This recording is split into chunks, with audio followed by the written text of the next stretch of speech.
There's a saying that money can't buy happiness. I mean, of course, if you're homeless and starving, you're not going to be happy. But the point is, above a certain level, having more money won't make you happier. In fact, journalists have often reported the exact figure as $75,000 per year. Now, the study they're citing is actually pretty influential in the field of psychology. But this finding is only half the story. The other half of the study was neglected. And that's strange because it completely goes against the first part. So, can money buy happiness or not? Let's break it down. In the study, researchers surveyed the participants' daily emotions, both the positive and negative ones, to gauge their day-to-day happiness. However, they also measured life satisfaction using the Cantril ladder, which is the following. Imagine a ladder with steps numbered from 0 to 10. The top of the ladder represents the best possible life for you, and the bottom represents the worst.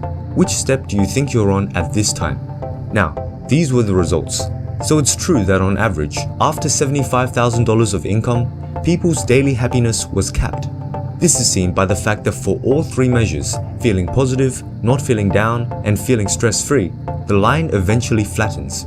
However, there was no such ceiling for life satisfaction. The more money you earned, the higher you saw yourself on that ladder.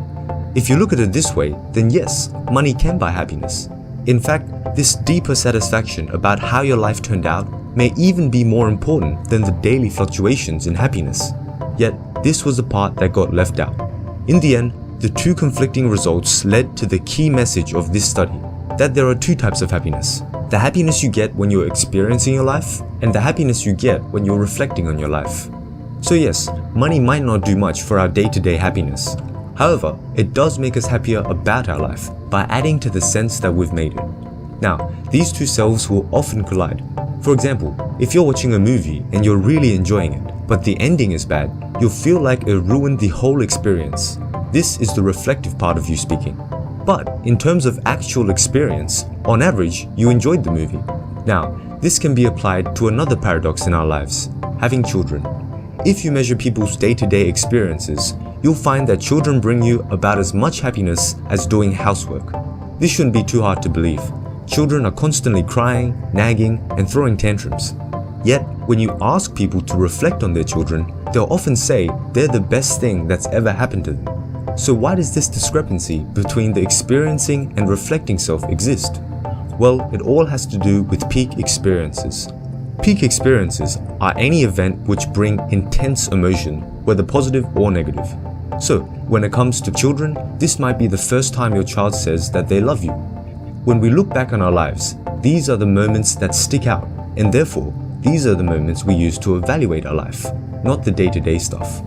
This means that peak experiences are critical to our happiness.